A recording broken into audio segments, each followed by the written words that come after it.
చెరుకులంటేనే తిరణాలు, తిరణాలంటేనే చెరుకులు మాకు.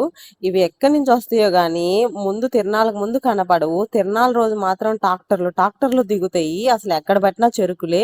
ఈ ఒక్క తిరణాలకి మేము తినేది. మళ్ళీ 1 ఇయర్ తర్వాత మళ్ళీ తిరణాలకి మేము చెరుకులు తినేది.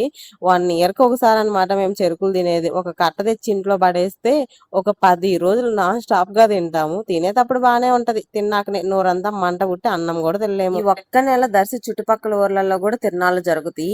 అక్కడ కూడా పోయినోళ్ళు తెచ్చుకుంటారు చెరుకులు.